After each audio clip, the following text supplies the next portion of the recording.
Dans cette affaire, prenant en compte le cumul substantiel des différents crimes, la Chambre vous condamne, M. Al-Hassan, à une peine unique de 10 ans d'emprisonnement. Ce mercredi 20 novembre 2024, la Chambre de première instance 10 de la Cour pénale internationale a, en la personne de la juge-présidente Kimberly Prost, condamné M. Al-Hassan Ag Abdulaziz Ag Mohamed Ag Mahmoud à 10 ans d'emprisonnement. M. Al-Hassan avait depuis le 26 juin dernier été reconnu coupable d'une partie des charges portées à son encontre par cette même Chambre. Avec cette nouvelle audience publique en ce 20 novembre 2024, il a été informé de sa peine et de l'importance du prononcé. Le prononcé de la peine est une étape cruciale dans cette affaire qui a commencé en 2020 et dans laquelle M. Al-Hassan a été condamné pour certains crimes de guerre et crimes contre l'humanité commis à Tombouctou entre mai 2012 et janvier 2013 et acquitté pour d'autres. La phase de prononcé de la peine représente en effet une opportunité particulière de reconnaître la souffrance et le préjudice causés aux victimes des crimes concernés.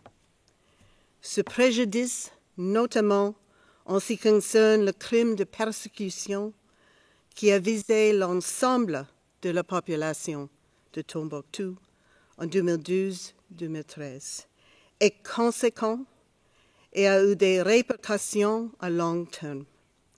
Ce stade de l'affaire met en exergue l'importance de la reconnaissance de la responsabilité des auteurs des crimes, du préjudice causé aux victimes et de l'engagement de la communauté internationale de condamner les crimes graves commis dans cette affaire.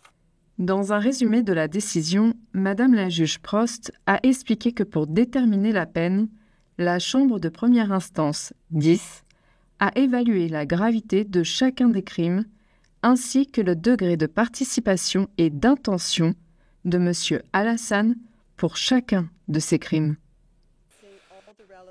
Évaluant et pondérant les facteurs pertinents, la Chambre prononce les peines individuelles suivantes. Pour d'autres actes inhumains en tant que crimes contre l'humanité et traitements cruels en tant que crimes de guerre, qui concernent la flagellation d'un individu, 2 ans d'emprisonnement chacun. Pour le crime de guerre de mutilation, qui concerne l'amputation d'une main d'une personne, 5 ans. Pour le crime de guerre de condamnation sans procès, 6 ans. Pour le crime de guerre d'atteinte à la dignité de la personne, 8 ans.